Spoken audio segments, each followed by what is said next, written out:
تشرکو شرک کرنا بھی اس کے ساتھ شیئن ذرا بھی وبالوالدین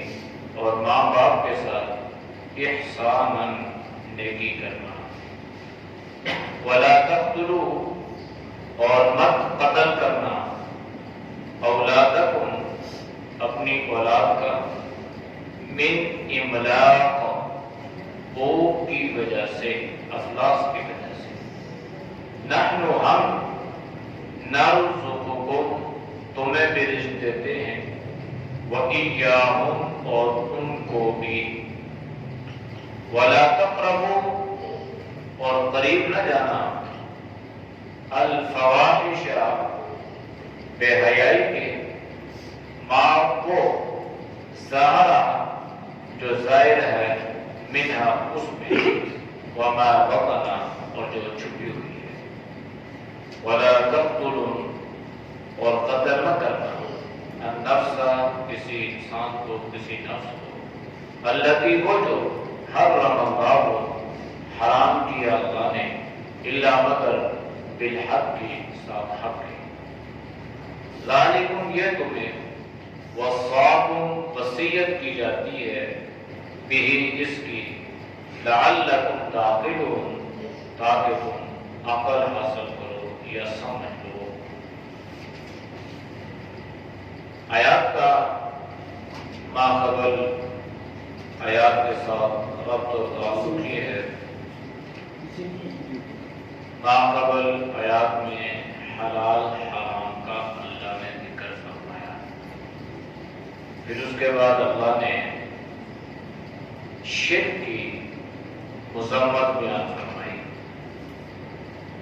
کہ یہ لوگ مشرک کل قیامت کے دن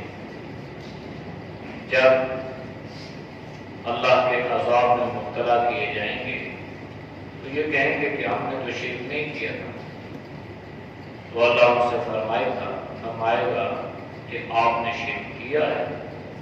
لہذا دنیا میں تم اسی طرح یوں ہی اٹکلوں کے تخمینے اور اندازے وہم پرستی میں مبتلا رہے اور یوں ہی تم نے اپنی زندگی کو ضائع اور برباد کر دیا آج کی آیت میں اللہ نے نبی کریم صلی اللہ علیہ وسلم کو حکم دیا کہ ان مشرکین مکہ نے اپنی مرضی سے حلال حرام اور توحید اور شرک کو قائم کر دیا آپ ان کے سامنے اس چیز کی وضاحت کریں جس کو اللہ نے حرام کیا جو توحید ہے جو ثواب ہے جو شرک ہے جو گناہ ہے تو آپ قرآن کریم کی آیات کے ذریعے سے ان کو بتلائیں چنانچہ اللہ نے جناب نبی کریم صلی اللہ علیہ وسلم کو حکم دیا قل آپ انہیں کہہ دیں یہ جو لوگ اپنی مرضی سے حلال حرام کے بارے میں انہوں نے بنا لیا کہ یہ حلال ہے اور یہ حرام ہے اپنی مرضی سے تو اللہ نے فرمایا قل آپ ان سے کہیں تعالو تم آؤ میرے پاس آؤ میری بات سنو اتلو ما حرم ربکم علیکم میں تمہارے سامنے تلاوت کرتا ہوں تمہیں بتاتا ہوں وہ چیز جو تمہارے رب نے تمہارے اوپر حرام کی ہے ربکم علیکم رب تمہارا ہے تم مانو تو بھی رب نہ مانو تو بھی رب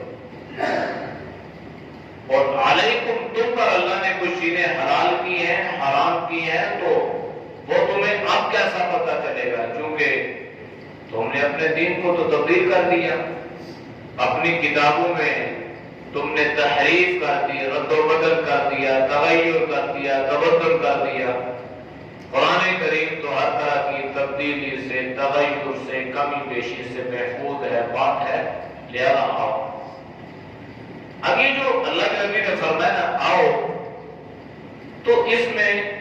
ایک پیار محبت چاشنی ہے کہ اللہ کے نبی نے فرمایا کدھر جا رہے ہو کہاں کھو رہے ہو کس بچپنے کی طرح ہو میرے پاس، میں تمہیں بتاتا ہوں۔ اور اس لاڈ اور پیار سے اللہ نے آپ صلی اللہ علیہ وسلم کو حکم دیا جیسے ماں باپ اپنی اولاد کو سمجھانے کے لیے، بتلانے کے لیے پیار سے، محبت سے، شفقت سے کہتے ہیں بیٹا آؤ میں آپ کو بتاتا ہوں، تو اللہ نے آپ صلی اللہ علیہ وسلم کو حکم دیا کہ آپ انہیں کہیں کہ آؤ میرے پاس، بیٹھے تو صحیح، بات تو سنیں۔ اب میں آپ کو اس کی وضاحت کرتا ہوں، میں تمہیں بتاتا ہوں کہ تمہارے رب نے تمہارے اوپر کیا چیز حرام کی ہے۔ یہ جو 3-4 آیات ہیں نا، ابھی ہم نے ایک آیت پڑھی ہے، ابھی آگے 3 اور آیات، یہ 4 آیات، یہ جو 4 آیات ہیں نا، ان کے بارے میں صحابہ فرماتے ہیں کہ اگر کسی نے جناب نبی کریم صلی اللہ علیہ وسلم کا وصیت نامہ دیکھنا ہو تو قرآن کی ان 4 آیات کی تلاوت کر لے۔ اور آپ جانتے ہیں کہ وصیت پر عمل کرنا ورثاء پر واجب ہوتا ہے، اگر کچھ شرعی ہو، غیر شرعی نہیں، شرعی وصیت ہو تو اس پر عمل کرنا یہ واجب ہے۔ اسی لیے اللہ کے نبی صلی اللہ علیہ وسلم کی اپنی جو ادا تھی کہ کوئی ایسی رات نہیں گزرتی تھی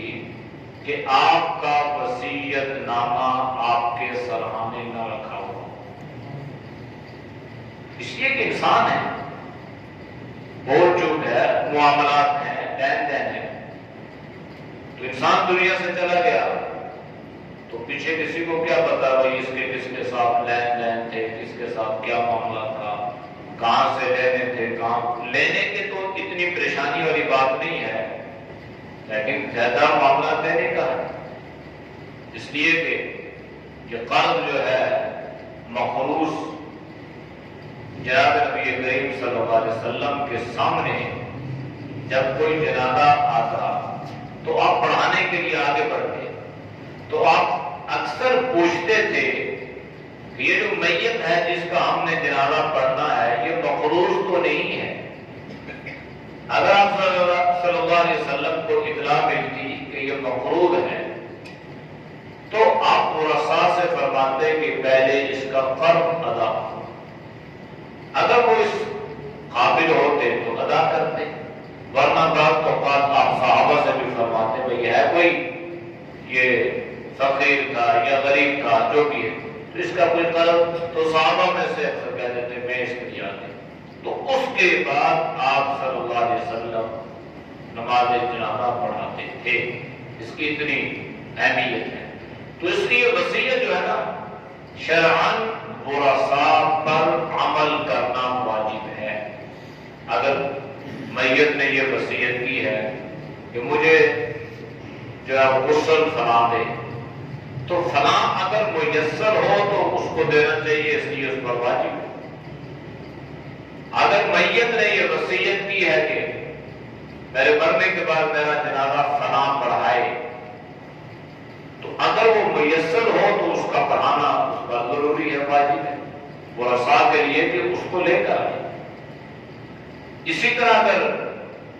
میت نے یہ وصیت کی ہے کہ مجھے دفنانے میں فلاں شریک ہو یا مجھے فلاں جگہ دفنایا جائے، شرم اس پر عمل کرنا۔ اور اسی طرح اگر میت یہ وصیت کرے کہ مجھے فی الفور جتنے جلدی ممکن ہو مجھے دفنایا جائے، تو دفنانا ضروری ہے، جلدی دفنایا جائے، جس وقت قبر کا اطلاع ہو جائے فوراً دفن کر دیا جائے۔ تو یہ ساری شرعی چیزیں ہیں، ان پر عمل کرنا۔ یا میت نے وصیت کی ہے کہ میرے مال میں سے جو ہے وہ 3/3 1/3 جو ہے وہ اللہ کے راستے میں دی جائے، تو یہ شرعی وصیت ہے، اس پہ عمل کرنا ورثاء پر واجب ہے۔ ہاں البتہ یہ جائز نہیں ہے اور اس پہ عمل کرنا بھی جائز نہیں ہے کہ میت یہ وصیت کرے کہ میرے مرنے کے بعد سارا مال جو ہے وہ اس میں مسجد بنا دی جائے، مدرسہ بنا دیا جائے، اسکول بنا دیا جائے، اسپتال، یہ جائز نہیں، اس لیے کہ اب یہ مال اس کا نہیں رہا، یہ مال منتقل ہو چکا ہے ورثاء میں، اور حق والے کو حق سے محروم کرنا، حق والے کو، اب اللہ کے نبی نے فرمایا کہ انسان اپنی زندگی میں خرچ نہیں کرتا، جب تک انسان کی زندگی ہے اللہ نے اس کو اختیار دیا ہے کہ وہ اپنی عاقبت کو سنوارنے کے لیے جتنا ممکن ہو اللہ کے راستے میں خرچ کرے، اپنے پیچھے والوں سے امید نہ رکھے کہ میرے مرنے کے بعد میری اولاد یا میرے بہن بھائی میرے لیے کچھ کریں گے، اس سے قطعی امید نہ رکھے، اپنے ہاتھوں سے وہ جتنا اللہ کے راستے میں کر سکتا ہے کر لے، لیکن اب زندگی میں کیا نہیں ہے اور بالکل قریب المرگ ہو گیا اور اب وہ وصیت کرنے لگے فلاں کو اتنا، فلاں کو اتنا، اللہ کے نبی نے فرمایا اب یہ اس کے لیے جائز نہیں ہے، وہ ضد سے اب اپنے ورثاء کو اس حق سے محروم کرنے لگے، تو 1/3 تہائی میں سے وصیت کرنا یہ جائز ہے کہ کل مال کا تیسرا حصہ اللہ کے راستے میں میرے مرنے کے بعد یہ دے دیا جائے یا جیسے بھی اس کا ہو، تو یہ شرعی وصیت ہے، تو یہ اس پہ عمل کرنا کتنا ضروری ہوتا ہے، اور ہمارے یہاں ہم کہتے ہیں یہ میری ماں کی وصیت ہے، یہ میرے باپ کی وصیت ہے، تو حد الامکان جتنا مشکل ہو، جتنا اس میں تردد ہو، جتنی اس میں مشقت ہو، تو اس کو برداشت کر کے ان کی وصیت پر عمل کرتے ہیں اور کہتے ہیں، خوش ہوتے ہیں کہ میرے باپ نے مجھے یہ کہا، تو اگر شرعی ہے تو پھر تو لازمی ہے، لیکن بعض غیر شرعیوں میں بھی آگے بڑھ جاتے ہیں، لیکن انسان اگر غور کرے کہ ماں باپ کی وصیت پہ عمل کرنا ہم باعث سعادت اور فخر محسوس کرتے ہیں، تو کیا ہم نے کبھی سوچا کہ اللہ کے نبی صلی اللہ علیہ وسلم نے جو وصیت فرمائی ہے کیا ہمیں اس وصیت نامے کا علم بھی ہے یا نہیں ہے، کیا ہمیں پتہ بھی ہے یا نہیں ہے، کیا ہمارا اس میں کوئی عمل ہے یا نہیں ہے، یا ہماری زندگی اس کے خلاف جاری ہے، تو یہ آئے جو ہے نا، یہ جناب نبی کریم صلی اللہ علیہ وسلم کا وصیت نامہ ہے، یہ ہے تو اللہ کا، یعنی اللہ نے براہ راست یہ وصیت کی ہے، تاکید کی ہے، لیکن یہ جناب نبی کریم صلی اللہ علیہ وسلم کی زبان نبوت سے، اس لیے صحابہ فرماتے ہیں کہ یہ اللہ کے نبی کی وصیت ہے اور ہم اس کو وصیت نامے جیسی اہمیت دیتے تھے کہ جس طرح وصیت پر عمل کرنا ہم ضروری سمجھتے تھے، اسی طرح ان آیات پہ عمل کرنا بھی ہم ضروری سمجھتے ہیں۔ تو پہلی چیز جو اللہ نے حرم علیکم، پہلی چیز جو آپ پر اللہ نے حرام کی ہے وہ یہ ہے اللہ تشرکوا بہ شیئا، سب سے پہلی چیز وہ یہ ہے کہ اللہ کے ساتھ کسی کو شریک نہ کرو، بس اس میں اللہ بڑا مشہور ہے، بڑا غالب ہے۔ اگر انسان کی بدعمالیاں یہ روئے زمین کو بھر دیں، فضاؤں کو، خلاؤں کو بھر دیں اور سمندر کے جھاگ سے بھی زیادہ ہو جائیں، تو اللہ قادر ہے، اللہ چاہے تو اس کو معاف کر سکتا ہے، لیکن شرک ایک ایسی چیز ہے جو قطعی طور پہ اللہ معاف نہیں کرتا۔ اِنَّهُ مَن يُشْرِكْ بِاللَّهِ فَقَدْ حَرَّمَ اللَّهُ عَلَيْهِ الْجَنَّةَ، اللہ نے فرما دیا کہ جس نے شرک کیا، شرک، اس پر جنت حرام ہوگی۔ تو شرک تو ویسے ہم بھی نہیں برداشت کرتے، اللہ کیسے برداشت کرے؟ آج کوئی آدمی اپنا پارٹنر برداشت نہیں کرتا، کوئی حلالی اولاد اپنے لیے دو باپ تجویز نہیں کرتی، تو اللہ کیسے تجویز کرے؟ عبد القادر جیلانی رحمۃ اللہ علیہ کا بڑا مشہور واقعہ کئی مرتبہ ذکر کیا. ایک عورت آئی اور اس نے آ کے شکایت لگائی اپنے شوہر کی. کہنے لگی حضرت میرا میاں دوسری شادی کرنا چاہتا ہے. انہوں نے فرمایا ٹھیک ہے، اللہ نے اجازت دی ہے، ایک کی، دو کی، تین کی، چار کی، کرنا چاہتا ہے تو کر لے. اللہ نے اس کو اجازت رخصت دی ہے، اگر یہ ان میں برابری سرابری انصاف کر سکتا ہے تو کرے. تو انہوں نے اس عورت نے کہا کہ حضرت اگر میرا چہرہ آپ کو دکھلانا جائز ہوتا تو میں آپ کو اپنا چہرہ دکھاتی کہ اللہ نے مجھے کتنا حسن دیا ہے، پھر بھی دوسری شادی کر رہے ہیں. تو جب اس عورت کی یہ بات سنی تو آپ پر ایک عجیب کیفیت طاری ہوئی اور آپ بے ہوش ہو کے گر پڑے. کافی دیر بعد جب آپ کو ہوش آیا تو آپ کے رفقا، آپ کے شاگرد، مرید، انہوں نے پوچھا کہ حضرت اس عورت نے تو ایک سوال کیا تھا، ایک بات پوچھی تھی اور آپ پر اس کی اتنی وحشت، اتنی ہے. انہوں نے فرمایا کہ دیکھو یہ عورت ہو کر اتنی غیور ہے کہ اپنی صحبت برداشت نہیں کرتی، وہ اللہ کتنا غیور ہوگا جو اپنے شہادت کو کیسے برداشت کرے. یہ عورت ہے، اللہ نے اختیار بھی دیا ہے، لیکن اس کے باوجود یہ برداشت نہیں کر رہی. تو اللہ کیسے برداشت کرے گا کہ اللہ کے ساتھ کسی اور ہو جو اللہ کی مخلوق ہو.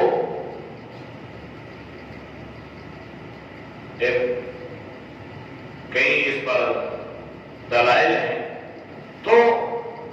اللہ تشرکو بہ شیئا، پہلی چیز یہ ہے کہ اپنا عقیدہ، اپنا نظریہ اور اپنا ایمان مضبوط بنانا ہے. اور اس بارے میں بڑی محتاط کی ضرورت ہوتی ہے.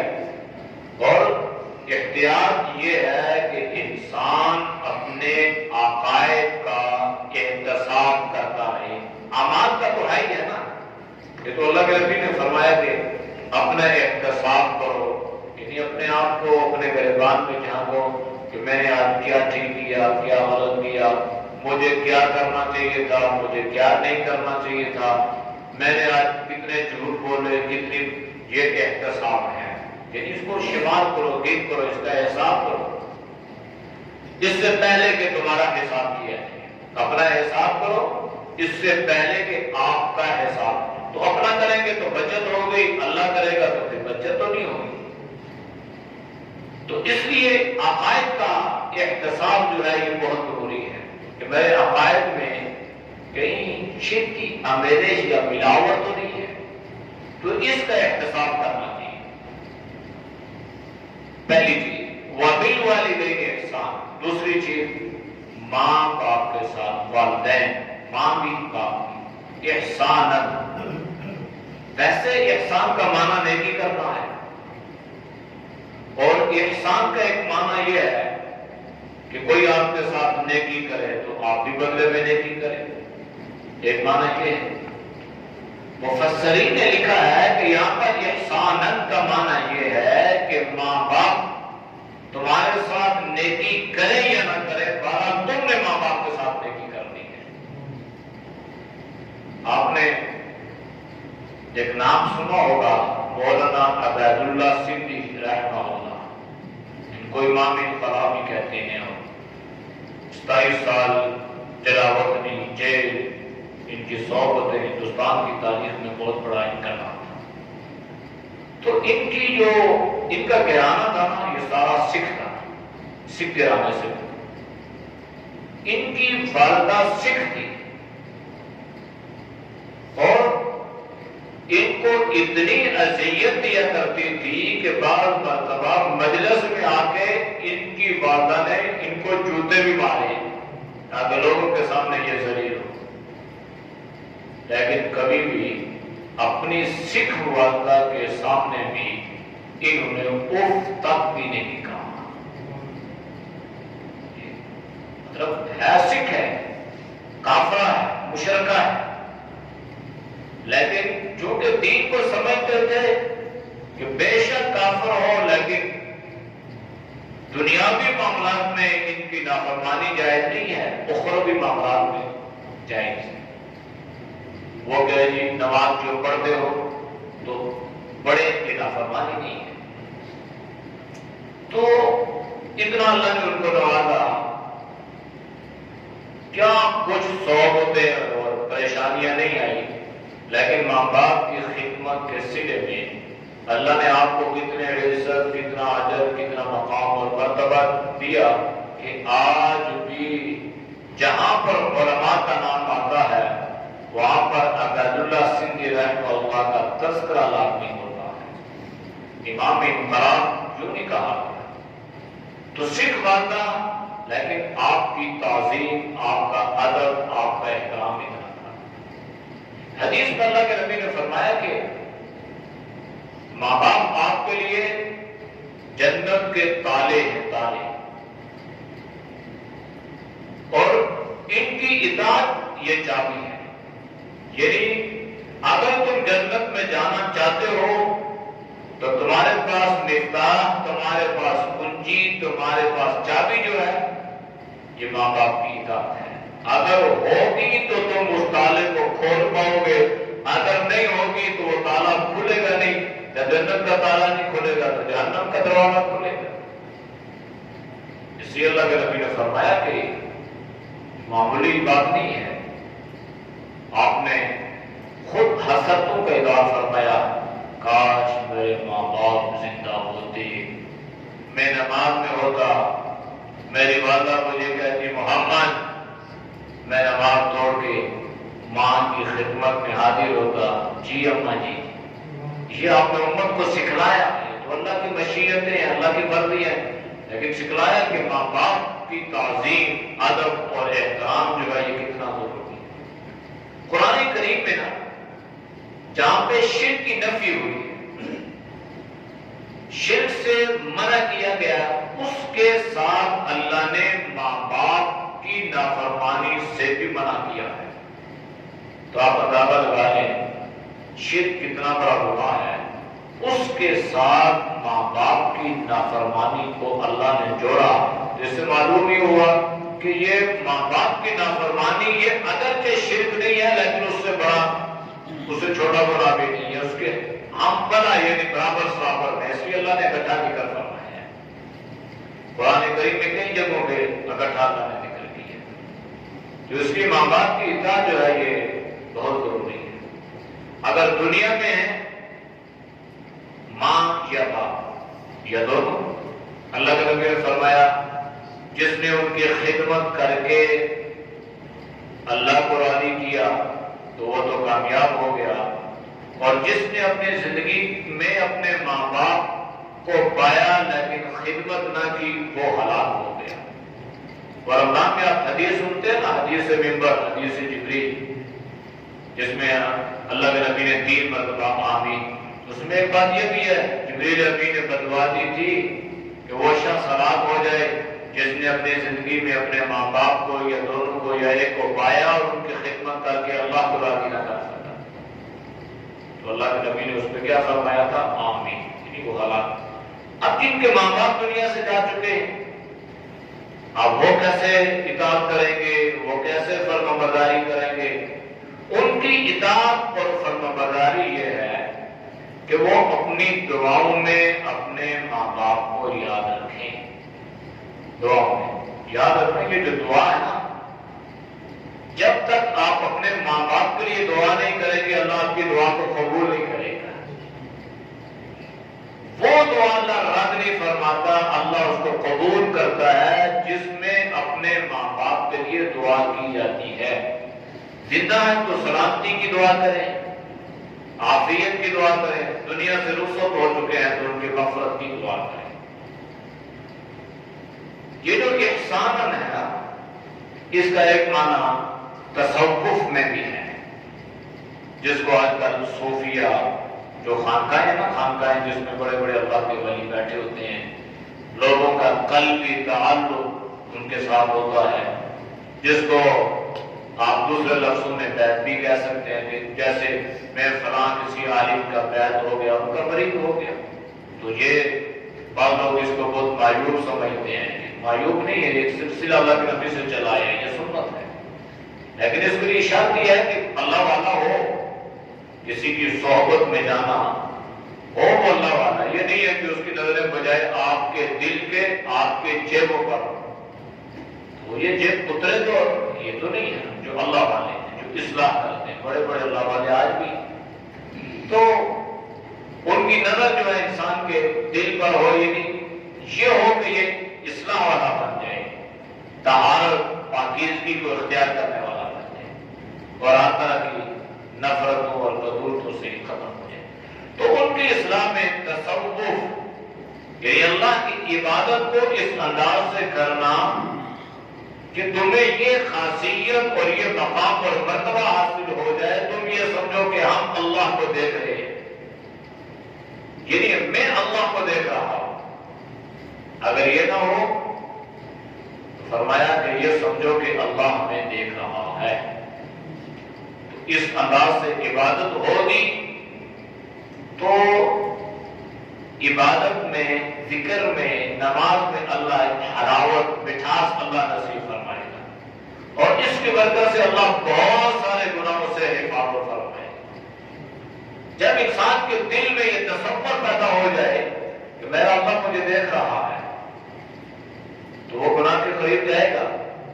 اگر گیا بھی تو فوراً پڑھنے گا، نہیں میرا اللہ مجھے دیکھ رہا ہے، تو اللہ اس کی حفاظت کرے گا۔ تو اس لیے احسان کا ایک معنی یہ ہے، وَلَا تَقْتُلُوا أَوْلَادَكُمْ مِنْ إِمْلَاقٍ، اور قتل نہ کرو اپنی اولادوں کو بھوک افلاس کے ڈر کی وجہ سے۔ زمانہ جاہلیت میں آپ نے سنا کہ اولاد کو قتل کر دیتے تھے، اور بالخصوص بچیوں کو، بوجھ بنے گی، معاشرے میں بوجھ بنے گی، اس کو کھلائیں گے کہاں سے، تو اللہ نے منع کر دیا۔ مفسرین نے لکھا ہے کہ ہمارے ہاں اس قتل سے کیا مراد ہے، تو اس میں منصوبہ بندی بھی آ گئی۔ بچے دو ہی اچھے، جبکہ اللہ کے نبی نے فرمایا کہ مجھے اس ماں پر فخر ہوگا جس کی اولاد زیادہ ہوگی۔ ہاں شریعت اجازت دیتی ہے، رخصت دیتی ہے کہ اگر والدہ کی طبیعت ایسی نہیں تھی تو ٹھیک ہے، جو شرعی تقاضوں کو سامنے رکھتے ہوئے اس پہ عمل کر لینا ٹھیک ہے، لیکن عام حالت میں اس چیز کو کہ کھائیں گے کہاں سے، پڑھائیں گے کہاں سے، پلائیں گے کہاں سے، پہنائیں گے کہاں سے، یہ جو سارا کنسپٹ ہمارے دل و دماغ میں چلتا ہے، تو اللہ نے اس کی ترتیب یوں کی ہے، نحن نرزقکم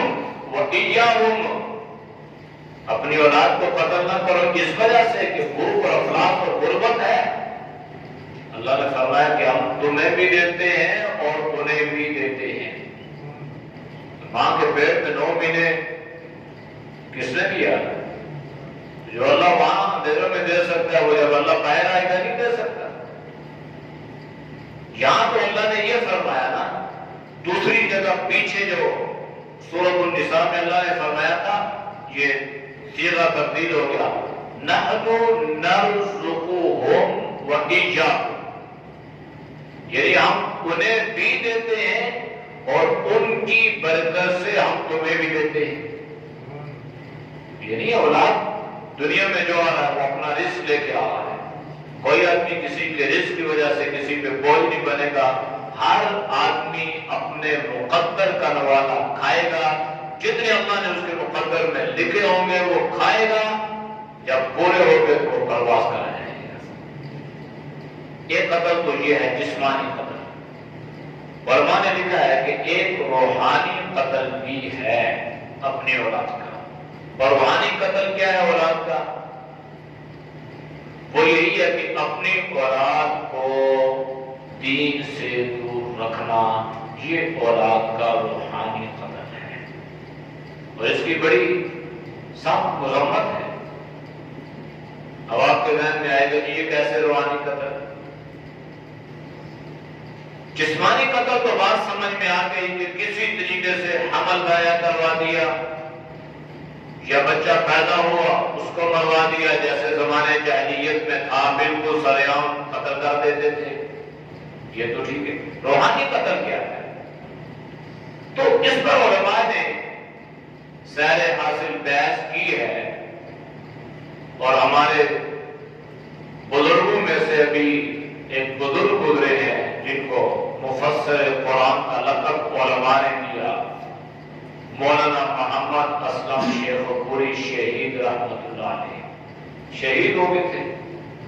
اللہ نے بڑا ان سے دین کا کام لیا، اور اللہ کا کرنا یہ تھا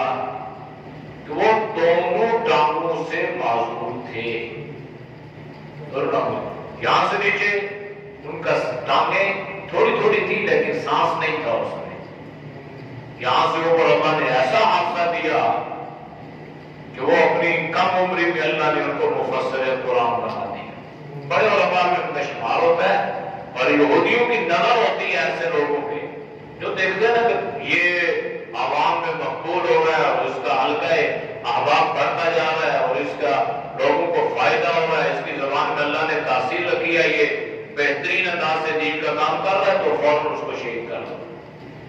یہ جو ہمارے پچھلے دن مولانا عادل خان صاحب رحمۃ اللہ علیہ شہید ہوئے، کبھی کوئی آپ نے ان کی سیاسی تقریر یا سخت قسم کی تقریر کوئی ایسی نہیں؟ 10 زبانوں پہ عبور حاصل ہے، 10 زبانیں، اور بڑی بڑی یونیورسٹیوں میں اور بڑے بڑے ملکوں، یہ ملک کی عزت تھی نا، پاکستان کا آدمی پاکستان کا عالم جا کے فلاں یونیورسٹی میں اور فلاں عرب میں اور فلاں ایشیا میں، اور یہ کتنی بڑی سعادت اور عزت کی بات تھی، لیکن بالکل ہفتے وہ 65-70 سال کے لگ بھگ بزرگ بندے کو تھوڑا سا احساس بھی تو ہو گئے، شہید کر دیے۔ تو روحانی قتل یہی ہے کہ اپنے اولاد کو دین سے دور رکھے، یہ روحانی قتل ہے، اور اس پر ان کا جو میں نے نام لیا نا اسی وجہ سے کہ انہوں نے اس پہ مستقل رسالہ لکھا ہے، ان کی تفسیر ہے، اور انہوں نے انوار البیان میں اس پر مستقل رسالہ لکھا، تو انہوں نے یہاں پر یہ دلائل دیے ہیں کہ اولاد کا جسمانی قتل سے بڑھ کے اس کا روحانی قتل ہے، اس لیے کہ اگر آپ کی اولاد آپ کے لیے صحیح نہیں ہے دنیا ہی میں، تو کیا آپ کا درد سر بنے گی نہیں بنے گی؟ میں نے خود ایسے ماں باپ کو دیکھا کہ جولی پھیلا کے اپنی اولاد کے لیے بددعا کر رہے تھے، ایسے دیکھا، وجہ کیا تھی؟ نافرمان تھی۔ اور یہ